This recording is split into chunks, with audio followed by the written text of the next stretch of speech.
Hey, everybody, welcome to Off the Dirt, episode 15. I am Joe Rush, the CEO of the American All-Star Series. And in Allie's place tonight, we have a special guest, Ricky Green, a.k.a. Bob, who volunteered himself last Monday when he was watching the episode of Off the Dirt to fill in for Allie tonight. Ricky, how are you? I'm good. I don't know what I'm getting myself into, but hopefully I don't end up in the blooper segment too much. Allie does a pretty good job, so I got big shoes to fill. Absolutely. So Off the Dirt is presented by M&M Septic Services out of Viper, Kentucky. Rocky Moore, who is one of our weekly competitors, runs M&M Septic Services, and we're glad to have Rocky and his support for the series. Firefly Token is, again, sponsor of segment one of tonight's show. Firefly Token is a high burn token that has unique rewards for long-term holders. With a team of dedicated developers and an engaged community, it's also a token that you can feel good about investing in. Each transfer or sale incurs a 15% burn rate, 5% of which goes directly to charitable causes. For those of us at Firefly, the primary cause that we support is the conservation of fireflies. The global population is approaching extinction level, and with the support of each and everyone out there, we hope to reverse that trend. Ricky, you're also an investor in Firefly. You have it on your car, which we'll have to talk about this past weekend, and because part of it went missing for you. Yeah, well, yep, that's right. The hood had to come off, but yeah, I'm an investor in Firefly right now, and there's no better time than right now to get in if you want to get in. It's on a dip, so best thing to do right now is get in before it takes back off.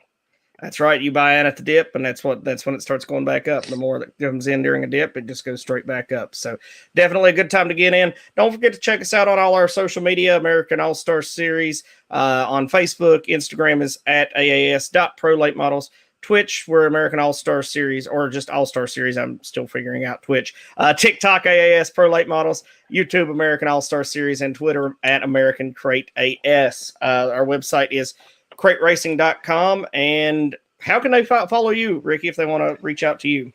Yeah, so I tried to do the Twitter thing a few years ago, and I don't do Twitter, but we have a Facebook, Ricky Green Racing.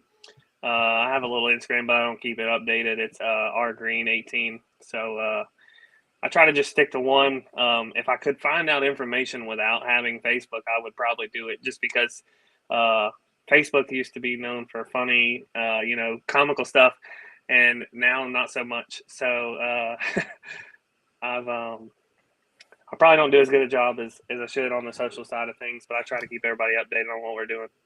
Yeah, absolutely. I feel you. And, that leads us, you gave us a good segue there, Ricky, because that lets us talk about Racetrack Connection, which is another one of our partners.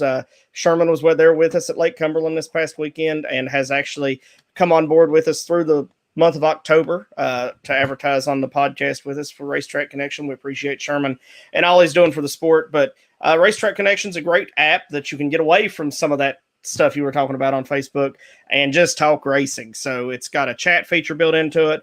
You as a driver, talk about some of the things that you as a driver see beneficial about Racetrack Connection. Yeah, so Racetrack Connection is good for me because I can go in and put my whole schedule in, and then everybody can see it. So, I can put all my information in it, pictures, things like that. There was a couple things I meant to ask Sherman this weekend when I saw him, but we didn't have enough time. If he's watching, can the drivers get on the chat throughout the night and interact also, or is that can they only just see the driver profiles? I created a fan account so I can, or my wife can go on there throughout the night and see what's going on. But I heard him talking about a lot this weekend. It's a great app. I think it's great to help people interact with the drivers and know more about them. Instead of just being a number in a car, they get to see a face and learn a little bit about them. Oh, okay. Cool deal, Sherman. Yeah, we'll have to get together and show me how to use it a little bit better. We're at the racetrack. I'm usually spending most of my time trying to pull up Race Monitor, My Race Pass, crateracing.com, and a lot of these places we don't have service to do enough. So it's it's a struggle sometimes, but it's definitely neat to have the Racetrack Connection app where they can connect, and I'm sure that I heard Nikki did a great job with it, bringing the kids around. So it's awesome. Yeah, and I'm glad you bring that up before we get into the night show and our guest. We are trying to get the kids more involved. She had 3 kids. She designed little autograph books, and we had ordered lanyards. We'd hope to have them in, but you know how shipping is right now. But they came in today. Of course, they're on my porch today.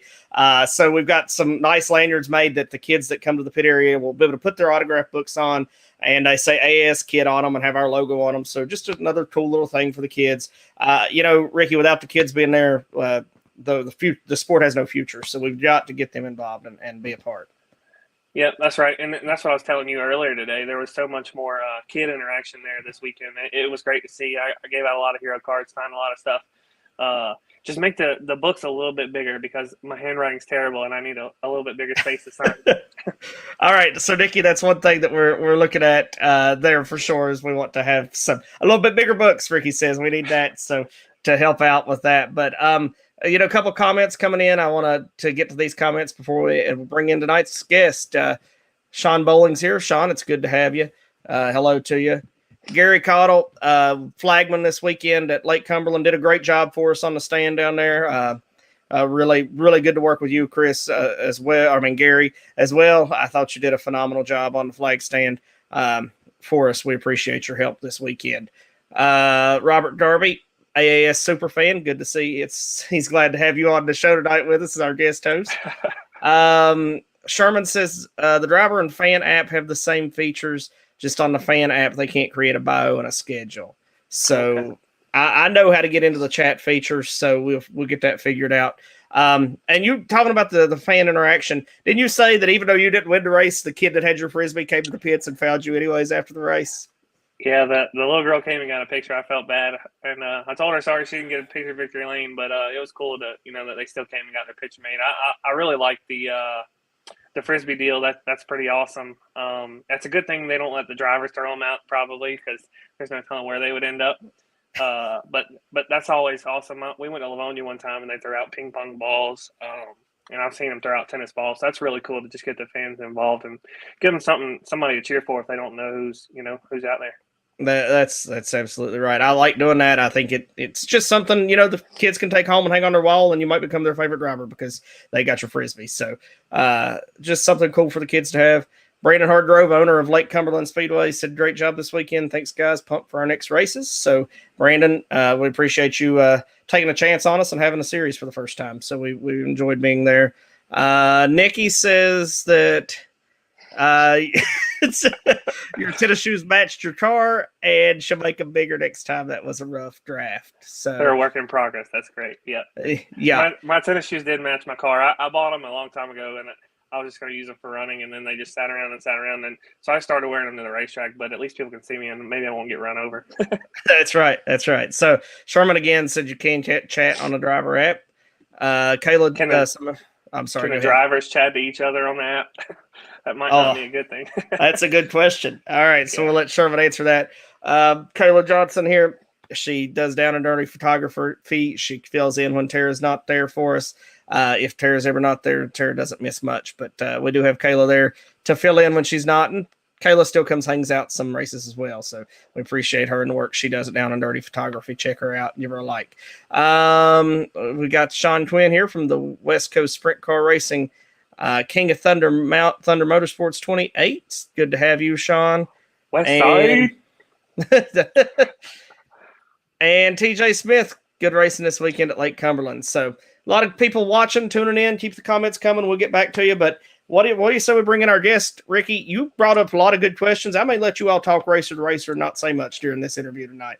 No, you just help me out. I don't know. We might get off on a tangent. So all right. So let's bring him in. Without further ado, we got Hayden Cardwell with us tonight. Hayden, it's good to have you. Good to see you. What's up? How are you guys? Can you hear me? Doing well. How are you? Good. How are you guys? Doing good.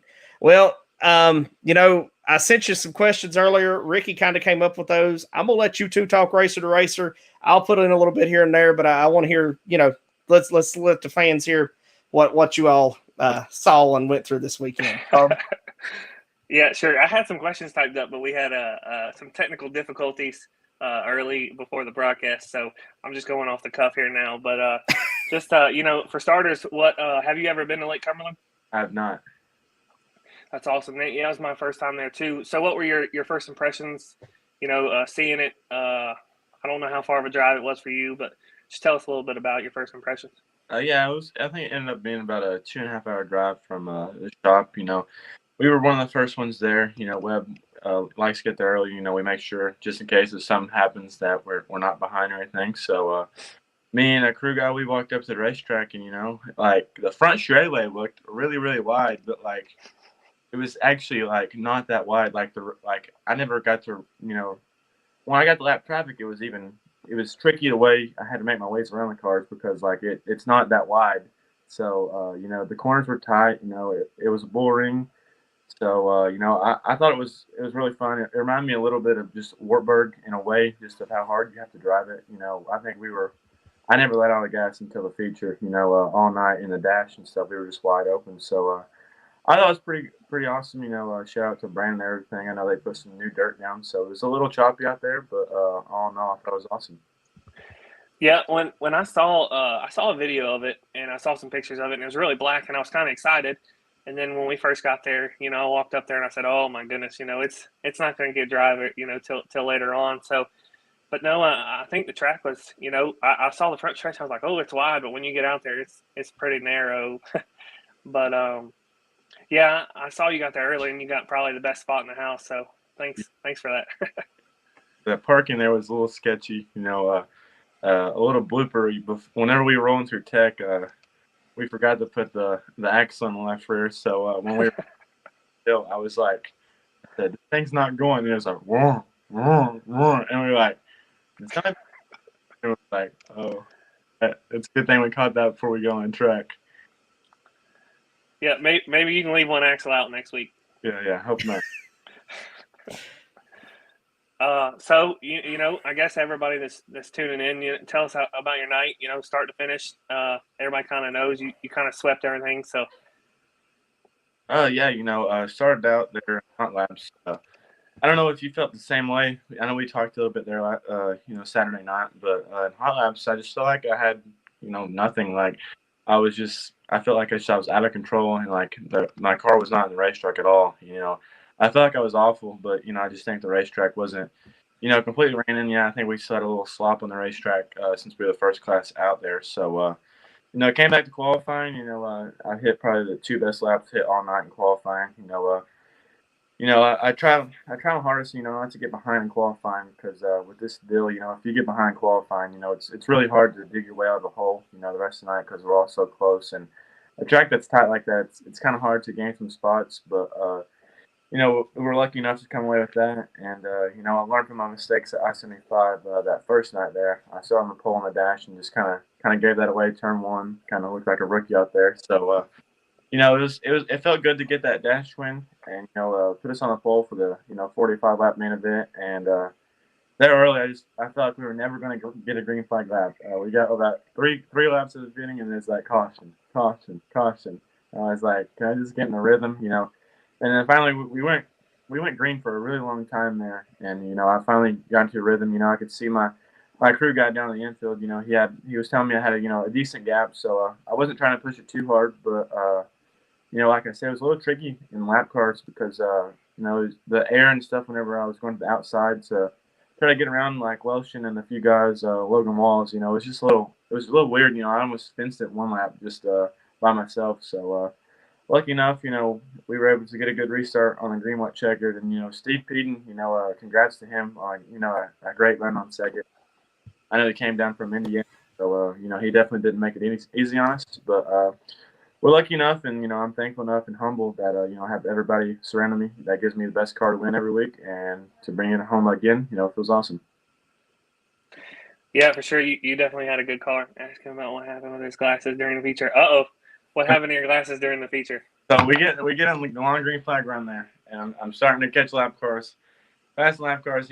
At this point, I'm like, oh, I'm getting tired, and I pull up Welsh and I get to Welsh in 1 and 2, and I hit a hole, and my glasses, I tried to feel them like they're like moving forward, like about to fall off my face. At one time, they were lopsided like this.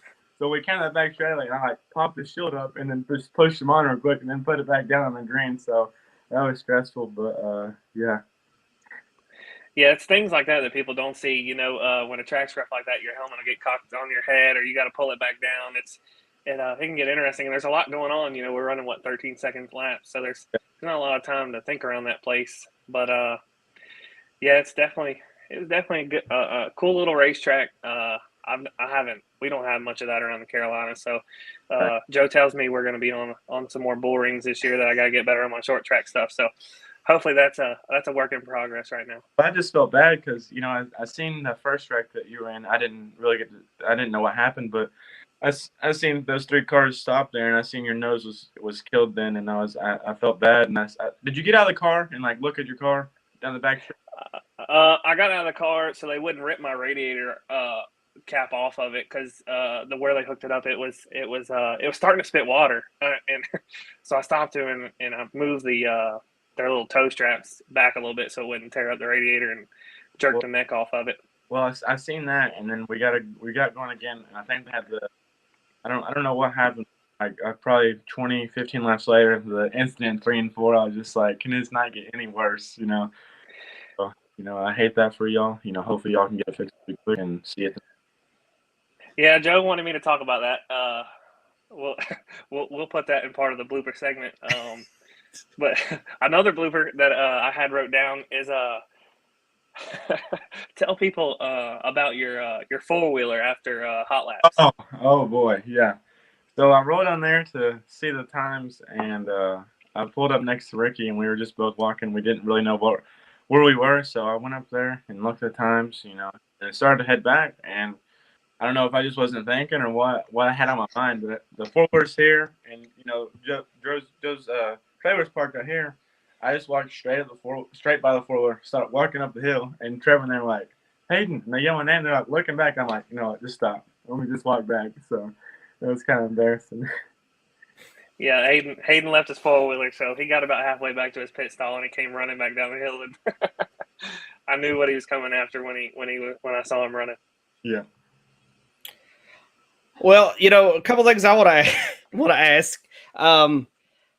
Well, Ricky had wrote this down, is talk about your next race and get him prepped up. Talk to him about, and other racers about, Wartburg. So tell us what your next race is going to be, and then talk to Ricky about get him a little, pep talk for Wartburg.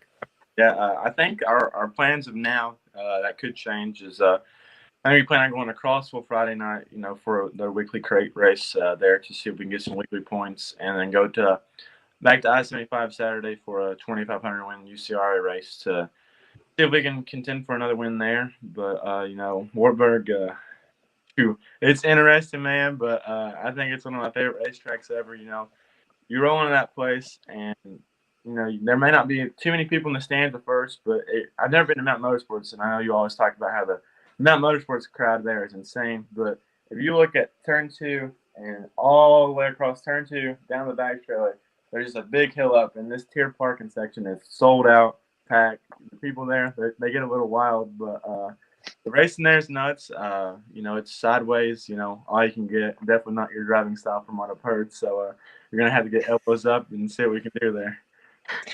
Yeah, I like it to slow down a little bit. You know, I'm getting older, and, you know, wide open the whole time is not that fun. Yeah. But I watched a video today of Wartburg and their crate race from this weekend. So just studying a little bit, trying to get ready, you know, for some of these smaller tracks. Yeah, you know, Wartburg, it's unique in its own ways. You know, it can get really wide at the beginning of the night. You know, it's sometimes just you're right around the top, but just for momentum, you know, there's a lot of slop on the racetrack. But once the track gets ran in, you know, there's really 3 gears of racing. It's just like real dirty. You know, it's a dirty racetrack. You know, there's dust flying everywhere. But you know, I watched the race last year that Joe had there, and it was pretty good between Booker and Logan. So you know, I think it can produce some of the best racing we've seen so far. So definitely looking forward to that one. Absolutely. You know, you talk about it selling out, and I mean, it's full at like 2:00 in the afternoon. You know, we'll be racing at 7 and they're filling up at 2:00. You know, it's sold out by 2 or 3 o'clock. So Rusty Webb's here with us. I know Rusty was with us this weekend. He was the most excited I've ever seen him. I was coming down bringing the results after the race, and man, he was excited when I saw him. I'm sure you got to hear that same excitement from him. Oh yeah, he's a nut. But back to Wartburg, just real quick, Raymond that owns it, he does a lot with our Uncle Jason with his racing and stuff. So props to him. Wartburg doesn't get as much recognition as it should, I feel like. So for him to be able to land some of these bigger races, I think it means a lot more than what people think. So hopefully we can, all put on a show there.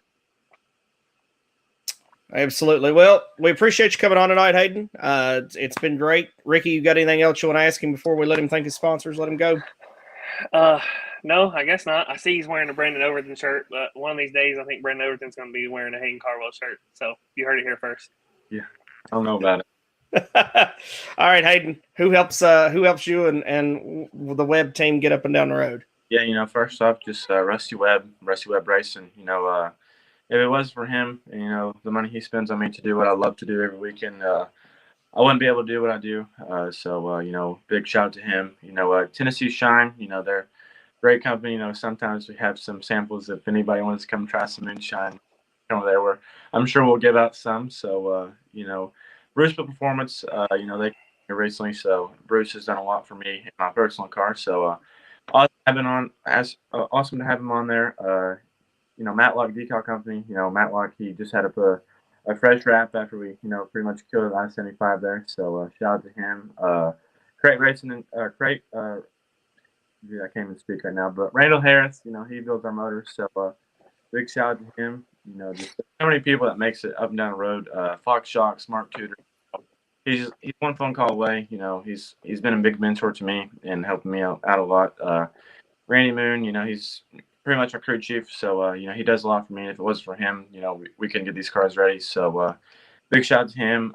Chip Vineyard, CVR Race Cars, Chip builds an awesome crate car. So, if anybody who's looking for just to get up front and compete, I really recommend a CVR.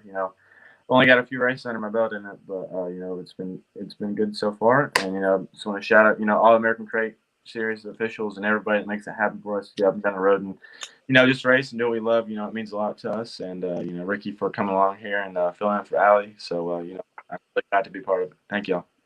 All right, Hayden, we appreciate you. You may not want to share this, but you all have some great food too. Ricky fed us after I-75. You fed us this weekend, so appreciate our racers who feed us and help us out at the racetrack. That ham was excellent. So thank you for sharing this weekend. I heard you don't like baked potatoes.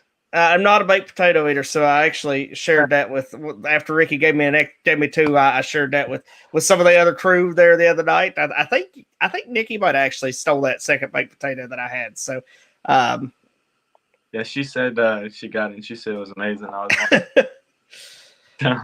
but yeah, we had some brisket this weekend, but we just had a little bit, so we didn't have enough to pass around. But maybe I need to visit Rusty Webb and get some of the Tennessee Shine sampling before qualifying. Maybe that'll give me the gusto to get going.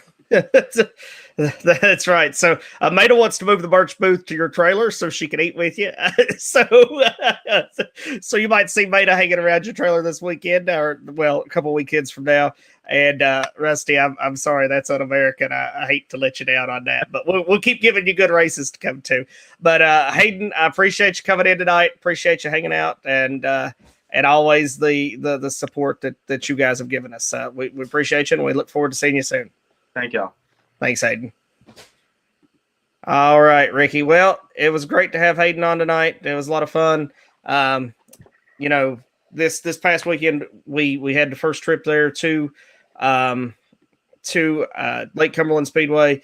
Brandon was a great host. He let us get in and then go back out and take care of stuff. So appreciate him. But everything we do wouldn't be possible without our title sponsor, PPM Racing Products. When you start with the strongest American steel,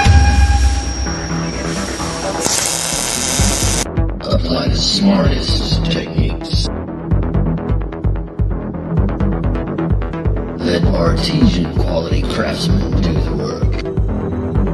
What you end up with is just built better than anything else you can get. All right, welcome back to Off the Dirt with Allie and Joe, presented by M&M Septic Services. Tonight, our guest host in place of Allie is Ricky Green, a.k.a. Bob. full-time racer of the American All-Star Series. Ricky, before we get into really digesting LCS, what both of our experiences were like, I want to talk a little bit about Racetrack Connection. We've had some more comments from the owner of the company, Sherman Callan, who has been here with us since we were talking to Hayden. He says the chat function is for the event. Drivers, fans, promoters, track officials, even people not at the track can chat in the chat room of the app. It's event specific, and you can take pictures and post them on the chat room. A couple things about that is you can save those pictures. So like Nikki's been doing with Miss AAS, she's been taking pictures with the kids. Sometimes as an official, I'm not sure I want to be on the chat room because it just gives you guys another avenue to yell at me if you get mad at me on race night. No, I know where to find you. So, No, I think my issue is, I guess when I pull it up, I have to hit the state we're in. I don't guess it locates it, so it always pulls up the North Carolina track. So I guess that's because where I'm based out of. So, but I did find that when I downloaded the fan one, you got to go up there and click, the state, and then go to the track, and then it'll take you to the event. So I did figure that out. So that's one thing. Maybe as we're talking about Racetrack Connection, a couple features we'd like to see added. Brand new app, and I'm sure Sherman's listening. Maybe have a location feature where it pops up and says using just like any other app, can we locate you? And it might be able to even pinpoint exactly what track you're at that night if you had a location feature on. I personally would like to see be able to turn on notifications from the chat, so that way if we're at a specific race and we want notifications from the chat on that race, it'll come through. So that's a couple features that maybe Sherman can add. He does have the website up and running now too. Racetrackconnection.com, I believe, is the website. I Googled it early and pulled it up. So he's got a website now for the app as well. He's been giving away hats at every event. I can't thank Sherman enough for what he's doing. He's giving away stuff to the fans, to the racers, and really pushing this app and trying to get it going. So I think if we can get everybody out there supporting him, it'll be a really great app to that for people to use, I think. Yeah, definitely, and it's no easy feat getting, from what I've heard, getting an app through the Apple App Store.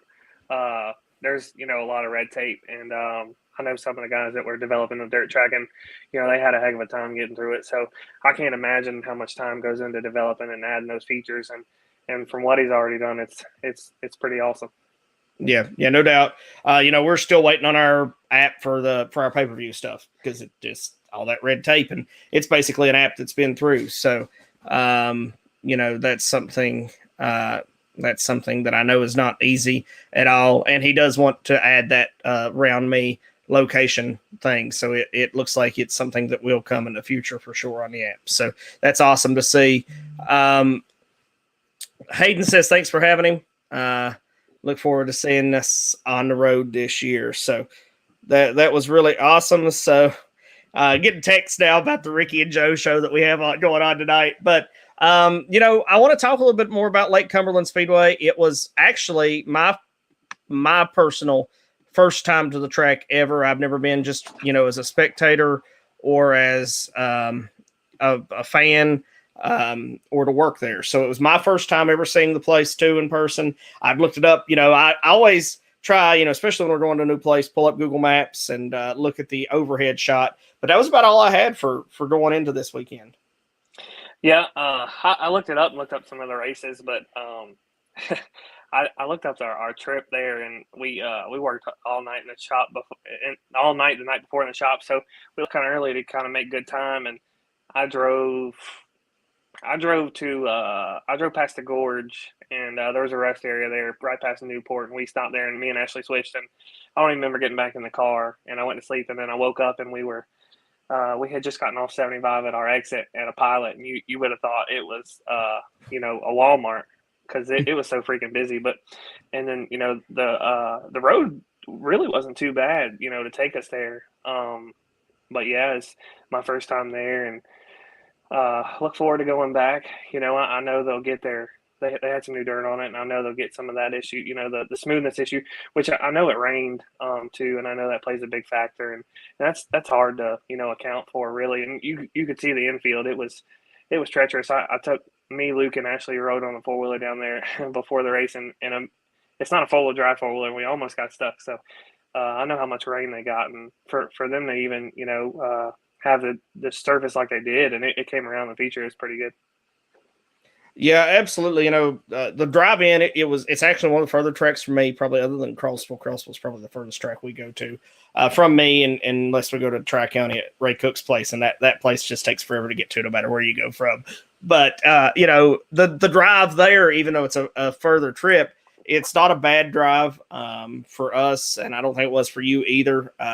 It was pretty easy, interstate driving most of the way there and to and from. So it's not bad to get into, pretty easy to find, easy to get into.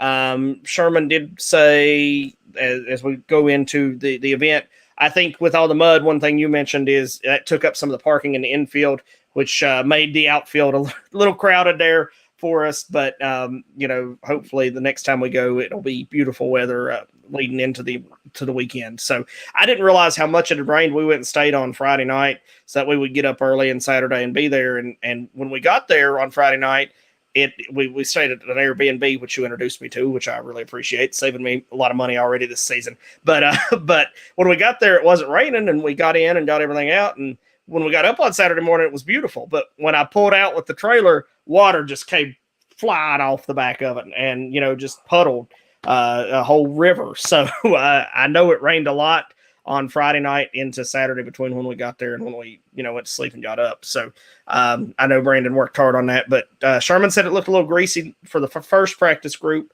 and then cleaned off. I'm not sure if you were in that first group or not, Ricky.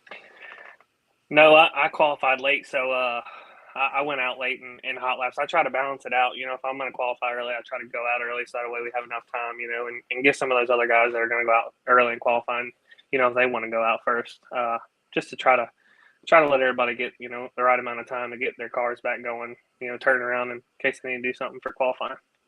Right.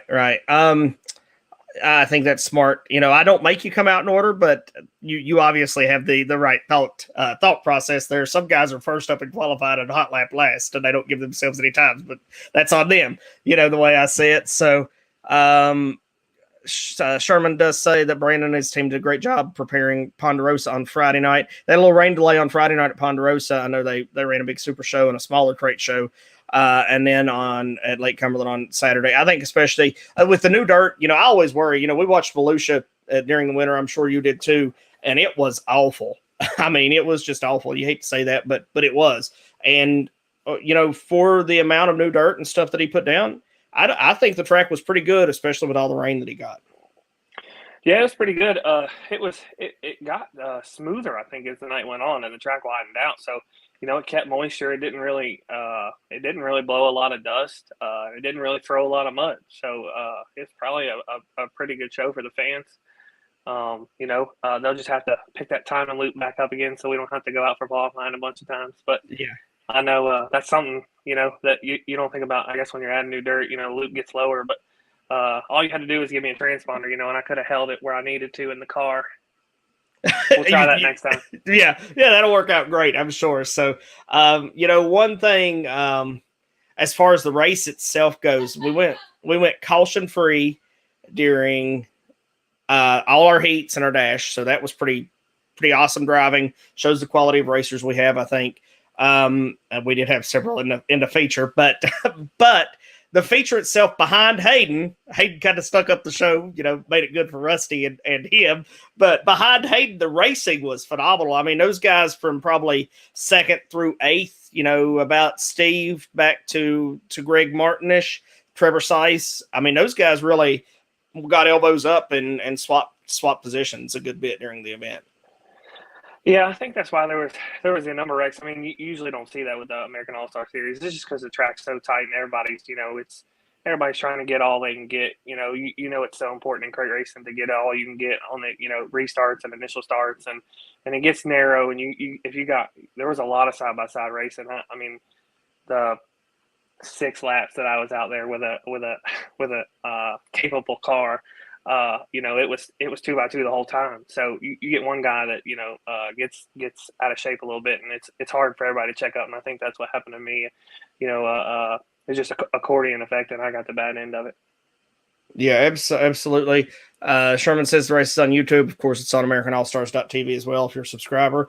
But during the long green flag run, I think you went to the infield, so you probably got to watch what was going on. I don't remember what happened when you pulled off, but I think you pulled in the infield. So, and stayed there till the end of the race. You can correct me if I'm wrong on that.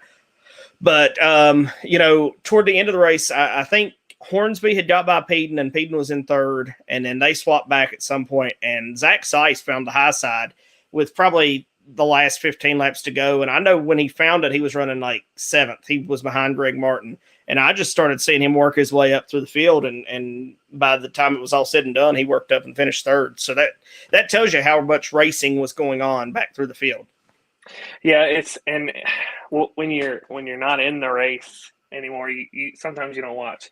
But I was watching actually, I watched a little bit, but the coolest part to me is, when Zach did start blasting the top, and the people he was coming by, they were starting their light stick guys were starting to point, up, and then you see everybody in front of him moving up. So it was pretty cool to see those, lane changes and people moving around the racetrack. And that's what Peden did there on the last lap. He got a really good run into 1 and 2, and I think he might have caught a rut and hurt his exit, or he would have had some speed getting down into 1 and 2, and might have been able to get in there with Hayden and make a good run to the finish. But Hayden moved to the top in 3 and 4. I'm assuming his light guy, told him where to go. But it's cool to see that stuff.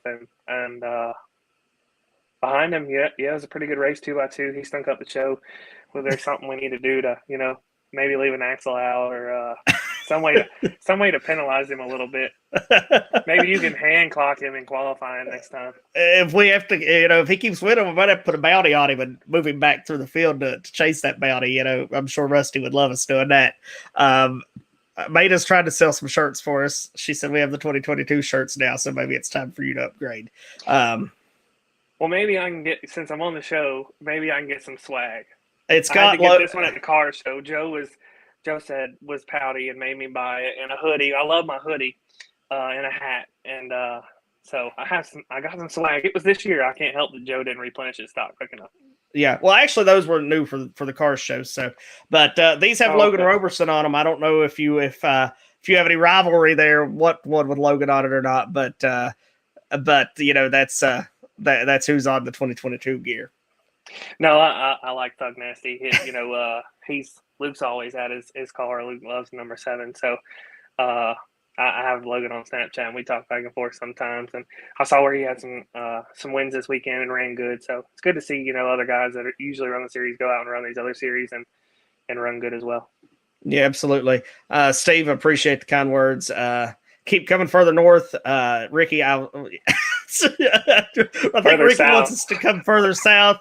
If we can make something happen, I'd love to do a little mini series up there in your part of the world, Steve, like a week-long type thing, kind of like Ray Cook does with the Supers or something, where we run 5 or 6 different tracks in a week. That would be cool to do, to have some kind of little mini series, mini points fund up in your area, your neck of the woods. So I'd love to do something like that. Nikki was hand counting laps on her fingers. Race Monitor does have everybody spoiled. There's no doubt to that. So, we'll have the internet thing. They don't have internet at Cumberland. So we know that going in next time, and we'll have that figured out before the next race for sure.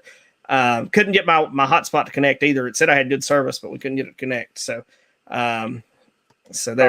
Probably your cellular service. Who do you got? AT&T. So yep. See, that's what you get. Should have went Verizon. So then Hayden says, great run to Steve Peden. Was awesome to see you there. So, Steve had a really good run. Sometimes when guys come in from out of town, I wonder how they're going to do. And it was good to see Steve come in and have a good run with us. And probably the first time you've ever raced against him, wasn't it? Yep, for sure. Yep. I know I saw his car because I like orange. So and Me too. He's got some orange on there, so I like it. Yeah, absolutely. So he could have slowed down too, though. I think we've pretty much hammered out LCS about as much as we can. Well, you say we have a quick word from our title sponsor, PPM Racing Products, who makes it all possible. We'll come back. We'll take a look at the points standings after our weekend at Lake Cumberland Speedway. When you start with the strongest American steel, apply the smartest techniques, let artesian quality craftsmen do the work, or you you end up with is just built better than anything else you can get. All right, welcome back to Off the Dirt with Ali and Joe, presented by M&M Septic Services. It is production of the American All-Star Series. Tonight's guest host, Bob, or as most know him, Ricky Green. So before we get any further, though, let's talk about Racetrack Connection again. Great app for the fans, for the drivers to use. Ricky, you ever thought about getting your father-in-law hooked up on the app? Yeah, I don't know. I guess they have it for Android devices too. Yeah, it's out now for Android too. We'll have to get him on there, but I don't know if you want him on the chat either. You've given me some fair warnings about your father-in-law. We have a lot of fun with him, but I've really enjoyed getting to know him as well as you guys, the whole team this season. It's been a pleasure to have you on the tour. But great app, Racetrack Connection. Have you tried any of the features like, looking for sponsors or the help wanted section on there, or tried to sell anything through it yet? I haven't really gotten a chance to dive into the app yet. I need to. I got my profile updated. I guess the question for Sherman is, one photo, or can we add more photos as drivers? If we have multiple cars or different schemes throughout the year, from different racetracks, that would be pretty cool.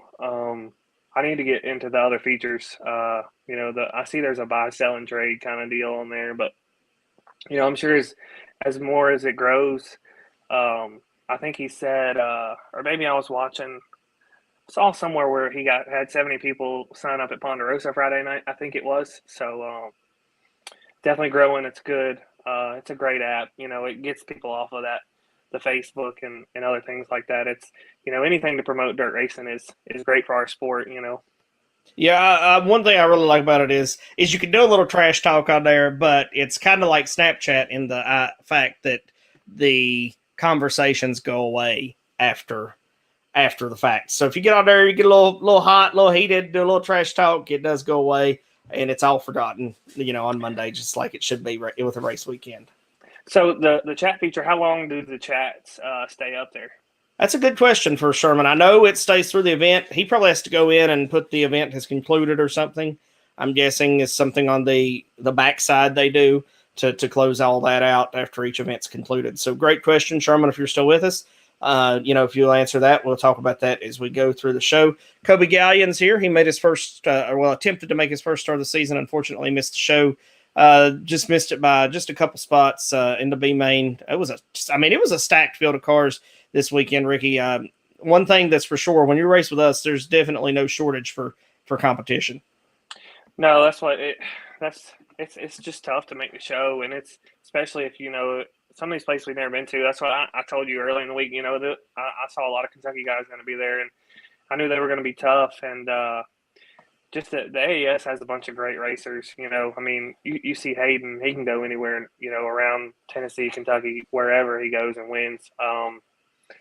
But yeah, you see these guys that run it and they go to these other cars, or these other races. Welshin was he ran Greenville a few weeks ago and ran pretty good there. And then, he came there and he ran around 10th or so, but it's a tough group of cars.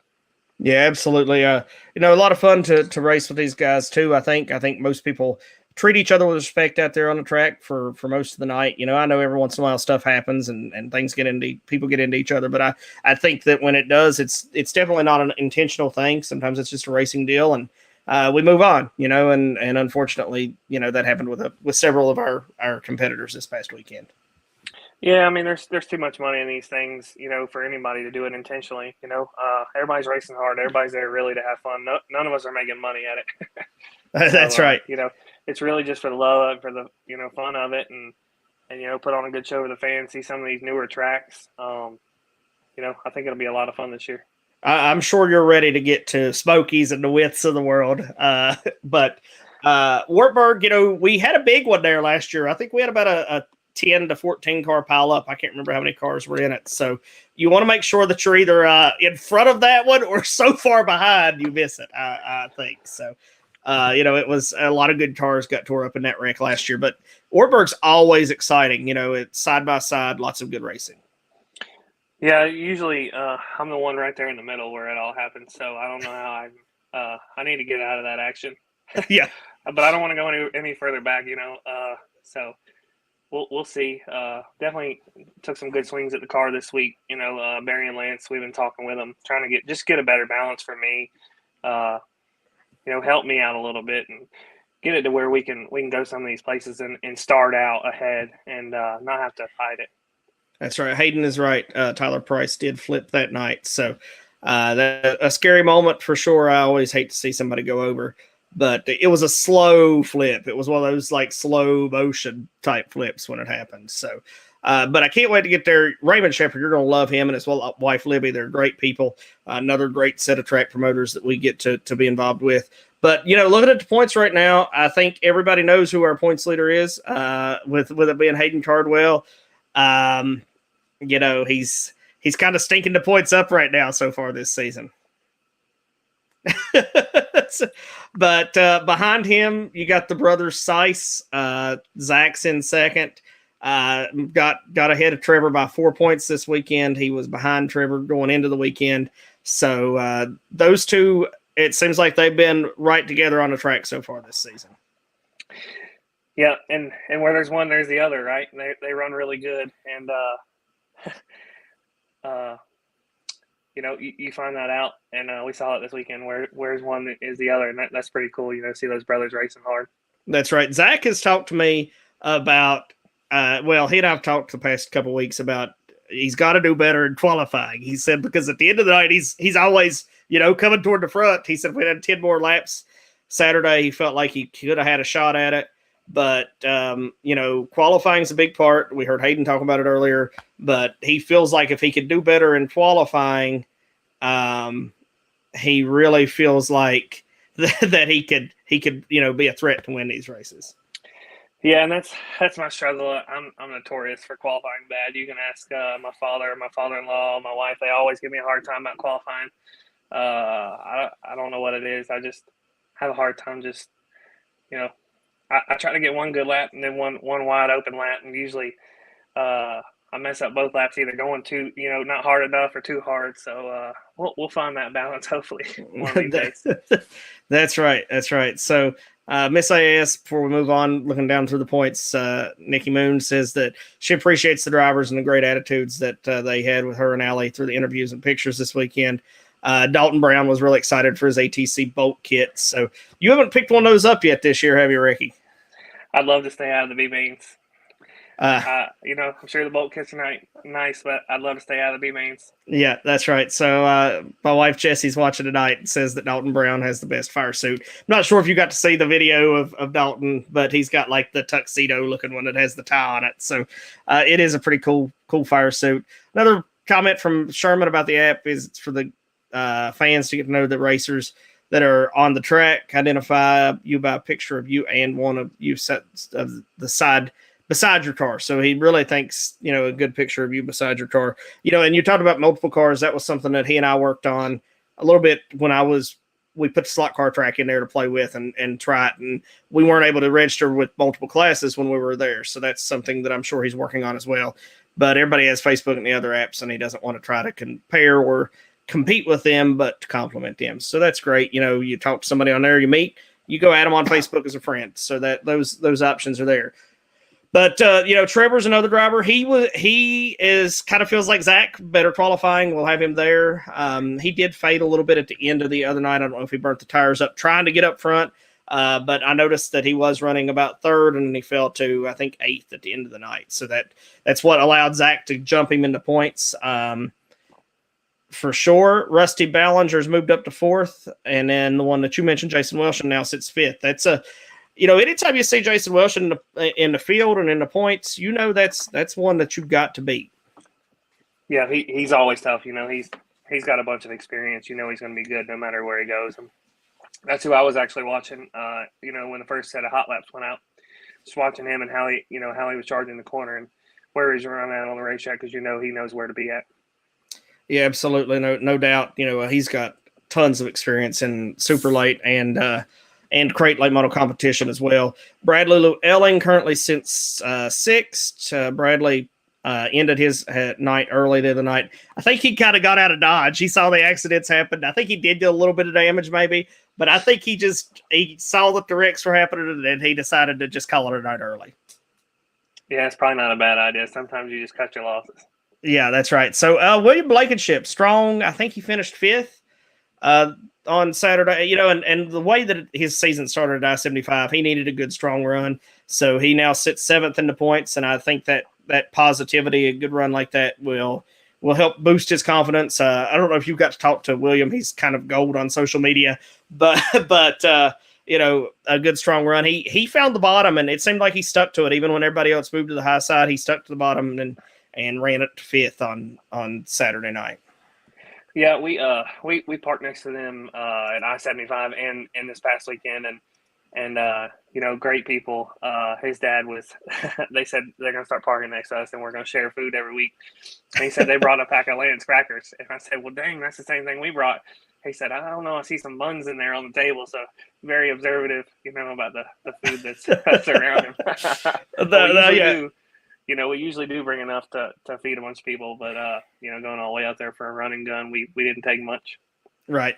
Yeah, and they are great folks. His dad's hilarious. Definitely a fun one to be around at the track. So, you get hooked up with him, and who knows where you'll go on social media. I think he's got ridiculous numbers of followers on TikTok and all the things like that. So, sitting 8th in points, the Blue Deuce, Terry Poor. Feel bad for him. Terry cannot find any luck, Ricky. I mean, he had a good qualifying run. I think he was about 11th overall or so. He sat on the outside pole of his heat race, ran 2nd in his heat race, and then just another one that was, kind of in the middle of that mess, wrong place, wrong time.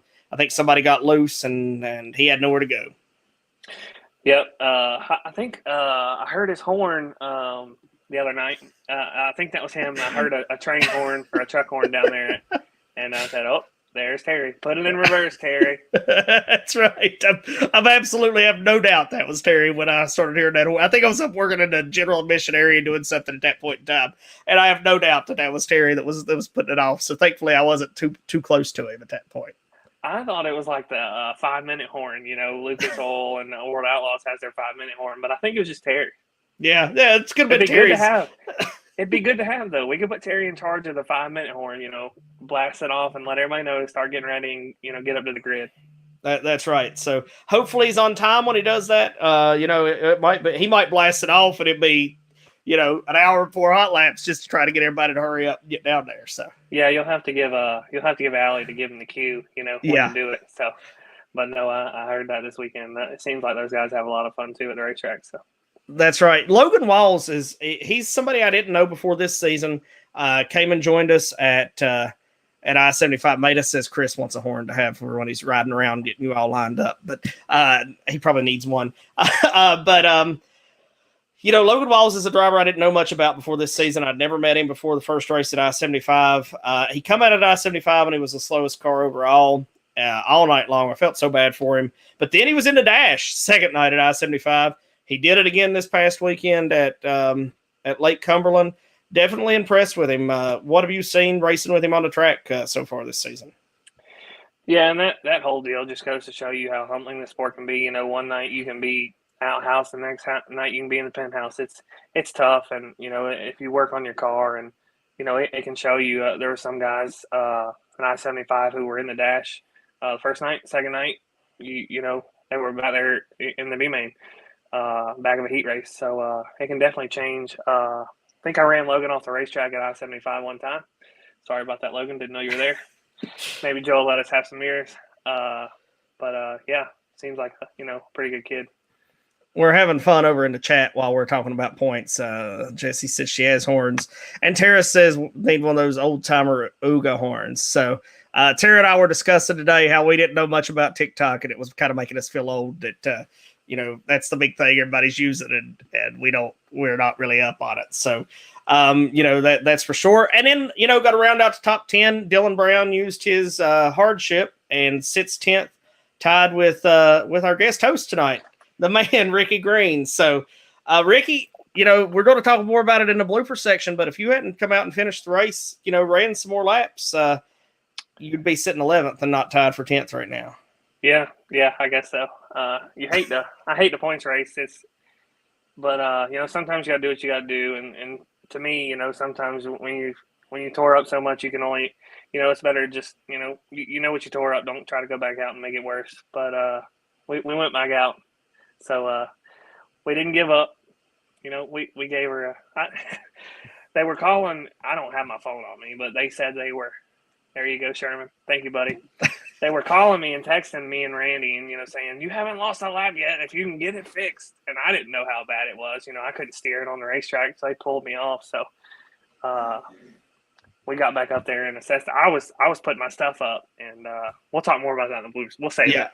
Yeah, we'll save that. So right now you sit 10th, and who knows? At the end of the year, it might be the difference that puts you into the championship, to second, to third, wherever it is. I mean, you went out and probably gained 15, 20 points on Saturday. So that, when you're looking at that and money at the end of the year, which our top 5, I think, pays pretty good in the points, in my humble opinion. But who knows? That might be the difference that makes the difference of where you finish in the points with getting, $1,000, $2,000 more than you would have got otherwise. So, or maybe even 5,000 if it boosts you into the championship. So, well, Ricky, that's a pretty good look at the top 10 in points. I want to mention Jordan Hedger, who's working his way back up after having to use his hardship. And the second night at I-75, he got caught up in an accident, but look for him to be moving into the top 10 as we move forward as well. So, he's one that plans to be at every race. And Stephen Padula had to use his hardship this past week. He said, Joe, I got to get this thing dialed in and I'll be back in action. So that's a couple more racers that we know plan to run the full season that were not there this past week. Got to check on something on Tyler Price, but I think we missed giving him his points. So we got to get him straightened out and situated where he needs to be as well. So Tyler, let you know we're working on that and make sure we've got everything fixed there. So, well, Ricky, let's take a look at our sponsors. Want to mention New Arrow because Allie's dropped the ball. She hasn't got the video updated for you yet, but that gives us time to talk about it a little bit before we go into looking at our sponsorship video that you wouldn't have got otherwise. So talk about New Arrow, what you do. That's your company, your Heat 4 sponsor. So tell the folks watching tonight a little bit about New Arrow. Yeah, so I just when I started racing street stocks, I was buying spoilers from Alabama, so I sat down and it was around. I started on it before COVID hit, so I wanted to have my own spoiler cut at water jet place and bend it up and have powder coat on my own and have one I wanted. I wanted something a little different, and it was going to probably cost me more. At the place I was getting them, and so I drew it out, and a couple buddies of mine, they liked the idea. Said, you should sell these. I know, it won't be, it'll be more hassle than what it's worth, but it's been pretty fun just to have something involved and, seeing people run them, people excited about them, and get to use them. It's a 2-piece deal. We go to these bigger tracks, and you don't want to carry all that blade around there. I know some of these guys do, but like last year with me and there's Big Mike. Me and Umberger were the only 2 with 6-inch blades on, and we had the 2 fastest times of the night. So I think people, overlook that sometimes. There's speed in it, but in the second part of it, we got a little parts. We sell parts too, but right now just focusing on the spoilers and stuff, and trying to add some products. Maybe some sail panel kits. Things like that are hard to get a hold of right now. And I just use it really. I started using it for my racing to be able to, what I wanted, and it's turned into something more. So it's pretty cool. Yeah, absolutely. It looks like you got a great product. A lot of people like using it. Not sure if Mike's a big fan of you or a big fan of New Arrow, but one or the other. Mike is here and he's watching. So Hayden Cardwell loves Mike too. Everybody loves Mike Knuckles. So Mike's a big supporter of the series, our Rookie of the Year sponsor. You might end up with 50% off a new car from him. You keep things up the way they're going right now. Yeah, he was working on me an orange one to match my street stock. I don't know. I need to call him and ask him how far he got on it. But I like Mike. He's always straight up with me. Anytime I have questions, where we're going out of town, I can ask him. He'll be straight up with me because I don't know a thing about these things. So Mike will point me in the right direction. He's a good guy. Absolutely he is. He's, like I said, a big supporter of the series, been with us since year 1. So let's have a look at our other sponsors. We'll come back, talk about some bloopers from tonight. Sherman gave us a good comment to add to the blooper reel. We'll throw up there as where we get into that. But Ricky, before we get to the blooper section, just want to thank you for filling in for Allie tonight, volunteering last Monday. I'm not sure if you were serious about it, but I took you seriously and brought you in, so I appreciate you filling in tonight. Yeah, no, I was serious as a heart attack. And anytime, she's got other bigger plans than the American All-Star Series, Off the Dirt with, we can change that to Off the Dirt with Bob and Joe. That's right. We can change it. That's right. We can. Every Monday. You just have to remind me sometime because I thought you were doing it at 8. So. Oh, well. But I'm on time tonight. But and we'll get better. Look, this is a step up from when I did my interview. We're working on progress. Next time, we can have it the other way, and I'll have my notes. So be a little bit more prepared. That's right. All right. So let's hear a word. Thank you for all our sponsors that help make the series go round.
All right, welcome back to Off the Dirt with Allie and Joe. Actually, Bob and Joe tonight. Presented by M&M Septic Services, a production of the American All-Star Series. Tonight, it is now time for our blooper segment. Ricky, we make many mistakes tonight in your mind? I don't think so. But before we start the blooper segment, I just wanted to, talk about your guys' program. You've been doing a lot of great things this year, and that's why we like racing with the American All-Star Series. If you're watching and you were there this weekend, you saw Joe's nose decals, drop a comment, tell him you like them. He's working on some more, get different colors to match all the noses. Great. That's a great idea. People don't have stickers all over the ears and the skirts and blowing them off with a pressure washer. They look a lot better, more professional. And another thing you started doing this year is the giveaways at the drivers' meeting. That's pretty awesome. Giving away, air cleaner, air cleaner kit and some hats and stuff. That's pretty cool. So I just want to thank you for that. And, I know this stuff is not very easy to do and it's pretty cool. I know you care and we have a lot of fun doing it. Well, Ricky, I really appreciate that.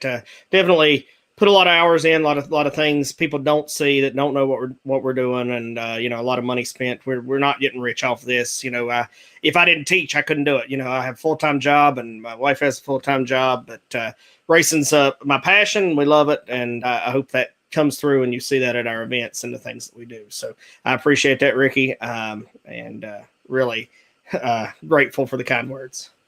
Yeah, for sure.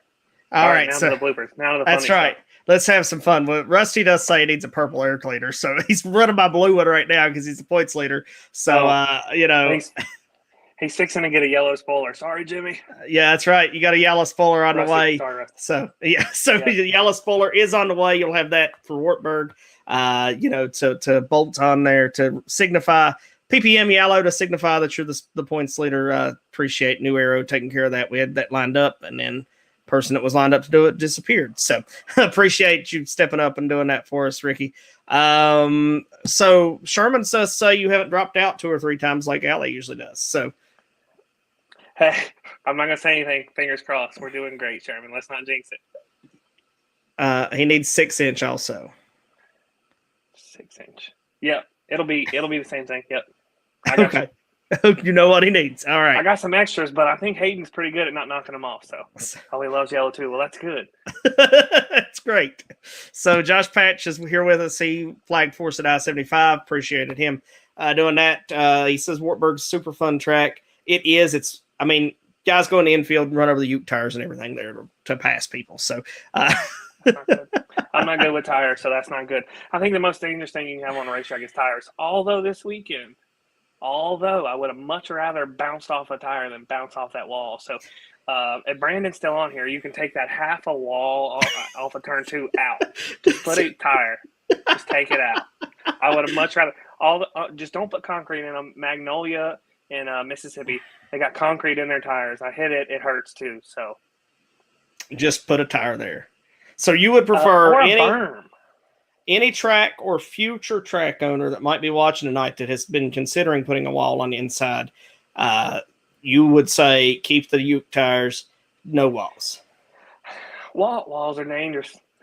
A tire, the worst thing is the short tires. Charlotte used to have these short tires, and they got some taller ones. You really can't see them.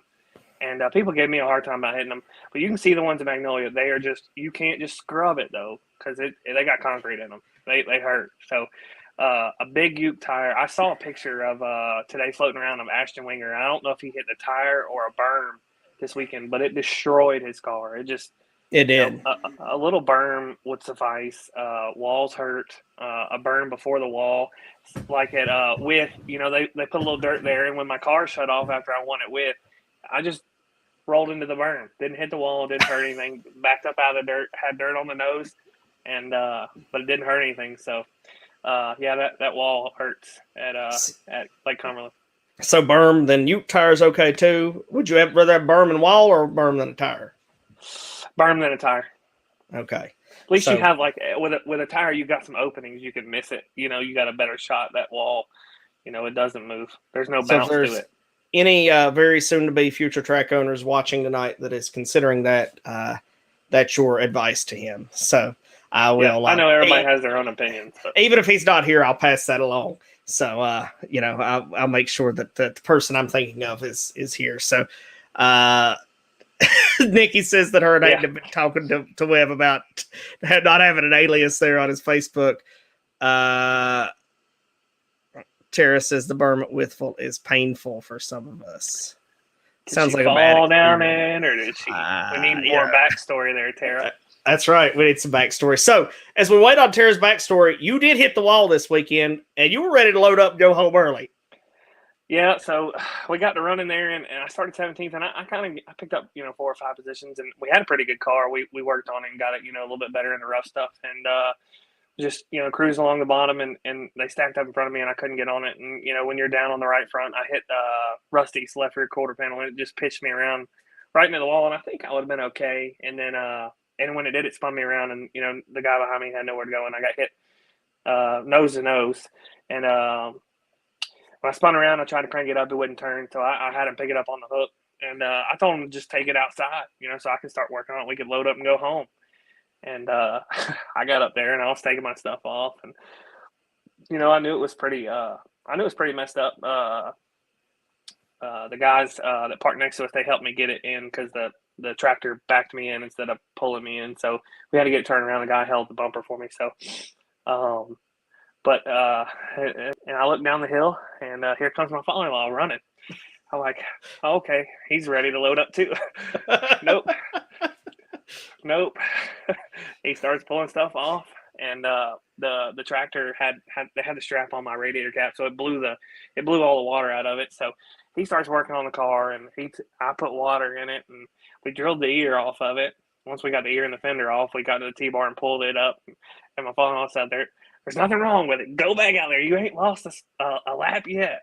And everybody from the infield was my wife was trying to call and text us and tell us I hadn't lost a lap yet, but we had lost one. But when I was pulling back on, there was like 5 of them pulling off. I'm like, holy crap, something major must have happened. So sometimes you can get back out there and in the end, just try to make up some more spots. If you're points racing, you never know when that one or two spots, a few years ago, I pulled in on a race I shouldn't have, and it cost me in the end. And, I wish I could have had that back. So, once I got lapped, probably by the 10th place car again, I just pulled in. And my father said, "Why'd you pull in?" I said, "Well, not really fun to drive here, and we're not going anywhere." And it looked like at the time we weren't going to have any more yellows. Everybody was pretty spread out, and I think they had like one more, but nobody else pulled in. It was debris, yeah. Yeah. But no, when Hayden got next to me when he was lapping me, I said, "Well, we'll just see if it'll run down the straightaway." And I ran down the straightaway with him, but I was worried when I got to the next corner I was going to take him out because there was no ear on the right front. You could not steer in, so I had to get out of it pretty hard. But just tried to stay out there, and they were dropping out, and I was, I counted, to myself how many laps I needed to make since I was a lap down, and once I started dropping out, though, I just pulled her on in and saved it for another day. And Randy called me today. He's already working on it. So Barry's building us it. Killed the nose rack and a few other things. So hopefully we'll have that fixed by our next race. And maybe we'll have another wrap on there. Maybe something new. Yeah, so I'll share this with you. I hadn't shared this with you yet. So they were yelling at my crew was yelling at me on the radio. Tell them to bring it to the infield. Tell them to bring it to the infield. So I talked to the track crew, and they said, yeah, they'll take him to the infield because he's got to. They just want to get the race resumed. So they'll take him to the infield. No worries, it's fine. So then I saw them pull you out, and I was like, well, I thought they were taking him to the infield, and I was like, well, he must be done. Maybe he saw something. So I never even went over the race receiver because I figured you didn't have your race receiver on. I never said anything over the race receiver, and they had already told me they'll just pull you infield. But I guess you had told their crew you didn't want to go on out. So they were yelling at me to bring you to the infield, but I let them take you out because I thought they were bringing you to the infield anyways. I didn't know until it was too late. Yeah, at that point I was done. I was ready to go home. I had enough fun, I had pegged my fun-o-meter, but we went back out, and I can only imagine what the people thought when I pulled back out with nothing on the right front, and you lost your Firefly. Yeah, that was our problem. It was still on the back though. If we ever knock both of them off, we're in bad shape. That's right. So if you knock both of them off, you probably are done for the night. But so I guess to an extent it was my fault. I'm sure Randy was mad at me that I hadn't had them bring you to the infield. But like I said, as far as I knew, that's where they were taking you until it was too late. They were taking you out of the track. Yeah, he was mad at me. He said, "I told you to come to the infield, but we didn't have any tools. It wouldn't have helped anyway, At least we had tools at the truck. You probably wouldn't have got back out if you hadn't went to the truck. That's right. He had tools. He took the ear off. I drilled the rivets out, and we went back out. So it worked out. Right. We didn't have any tools down there with us to repair a car. So we might have to start doing well, my dad's pretty good at it, but he's going to have to get a little bit better, I guess. I've been a little rough on it this year so far. So we'll see. All right, so Tara's autocorrect got her. So this is the main thing, but I'll fix up a couple other things. So a big clod of dirt hit her from when late model nose hit the berm, hit her in the soft places. No more explanation needed. Yeah. Thanks, yeah. Tara. Yeah. So apparently she's not a fan of the berms. She's not a fan of the berms. So, and I guess a fan had an ambulance had to come too, from what she said there. So I don't know, maybe they need to have a caution light of where people can stand, though Tara usually goes past that point anyways to take good pictures. Yeah, those photographers think that, they can just, it's nothing's off limits to them. They just stand there and get pelted with rocks and bam, bam. Oh, I don't know why my camera got pelted with rocks. That's right. I stood on the outside of the racetrack. But with nothing is safe, because Umberger's tire came off last year and went down through the pits. Yeah. And I watched the video, and that thing was hauling. It was carrying some speed, and one of your guys rammed it with a 4-wheeler, and it took off in the other direction. Yeah, then it stopped. Then it just turned around and went the other way. Yeah, I was like, holy crap! I mean, imagine getting hit with a freaking big old bouncy late model tire. So yeah, and it was the whole wheel. It was everything. So that was a bad one. Yeah, just learn to dip, dodge, duck, dive. She about got run over by her own son at Beckley last year when he was out there in their mini. That mini. I don't know if you've been to Beckley. They run a mini wedge class for the kids, which is basically a little go-kart thing that looks like a late model. I don't think they run them in the South, but she about got run over by her own kid last year too. So photographers have no fear. Was she taking pictures? Yes. Oh, there's your problem. Got to be heads up at all times. So she does like some protection better than none. There's not much protection at Beckley. It's berm and a few Ute tires. So, I've seen her make a few runs, take a few fall or two at Beckley over the years. Just some of the things photographers do to get us good pictures. But she does a great job, and she does get us some really awesome pictures. Your autograph cards she made you were definitely really good. Yep. And we gave a couple of those out this weekend. And that's awesome. She did a good job for us there. So, but you gotta have your head on a swivel when you're down there in the infield. No doubt. I've seen them have the scatter, a few times. So. Yep. Yeah, especially when there's 5 of them. They all go everywhere. There's no telling what I would be taking pictures of because I'd be running and shooting and or throw. So. That's for sure. Next race right now looks like it's going to be Wartburg. Excited for that. All-Star Wars. I'll tell you a little bit about the story about the name All-Star Wars. Our first race, I'm a huge Star Wars fan. I'm a nerd. I love that kind of stuff. So our first race there was on May 4th. So I said, and this is, backwoods country people, but May 4th is Star Wars May the Day. 4th be with you. May the 4th be with you. So I said, we got to call it All-Star Wars. So we built on it, and the first year was just All-Star Wars. And then the second year, because the second movie they made was The Empire Strikes Back, so we were the All-Stars Strike Back. And then last year was Return of the All-Stars for, Return of the Jedi. Oh. So, I've tried to, then the first movie was made, or episode 1 in the order that All-Star. So I'm trying to come up with a good name for this year's that continues to go on with that All-Star Wars. But Tara's got an awesome flyer working up. She took one of the Seiss brothers to play on the All-Star Wars name this year. So I can't wait to see the flyer that she comes up with. But that's how All-Star Wars came into existence. Yeah, you're a creative figure there. Got to go. You're a goober. That's right. So, but like I said, it is a war at Wartburg. Anybody can win it on any night. It definitely is racy. It's, and I'm excited to be back. Most he's ever paid, it's $2,500 to win this year. So he's up the payout a little bit for us there, and excited about that. But looking forward to it in a few weeks. Ricky, you got anything else you need to talk about before we go tonight? Well, 2 things. Your blooper, driver's meeting. Put your transponder on the right frame horn. Yeah, I know. I forgot about that. Yeah. I've been doing this for so long. You got a blooper. Yeah. And then I guess Wartburg, when we left the racetrack Saturday night, we got behind a hauler met us, coming head on, turned on the same road. And I was like, who the heck? I thought somebody had missed a turn and or went and got diesel and, was coming back. But when we got to it, it had an 18 as Brandon Kinzer. And I guess I looked up Wartburg and he had won at Wartburg. So I guess Wartburg's down that same road. But it's only 4 hours for us. I think Lake Cumberland was 5 hours. So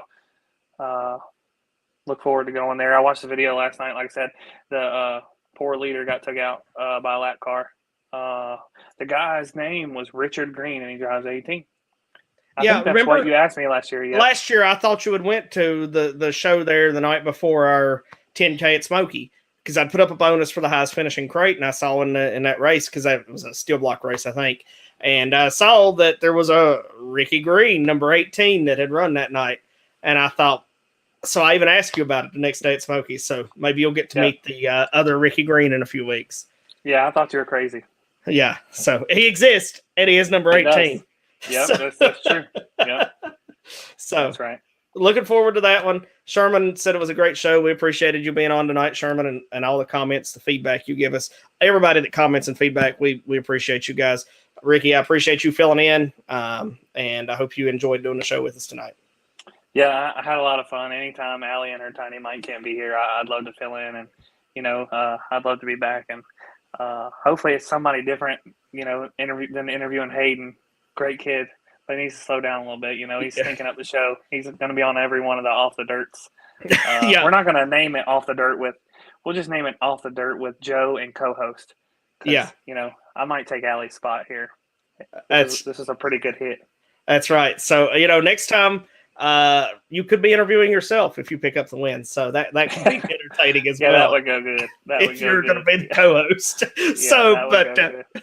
All right. Well, Ricky, I appreciate you coming on tonight. I appreciate everybody watching. Join us next week. We'll try to get somebody from the weekly side of the sport on, or maybe we'll get Raymond on. Probably try to do Raymond the week before Wartburg. So who knows who our guest may be next week. You'll have to tune in next week to find out. Everybody, thanks for coming on. And that's it for Off the Dirt with Al and Joe.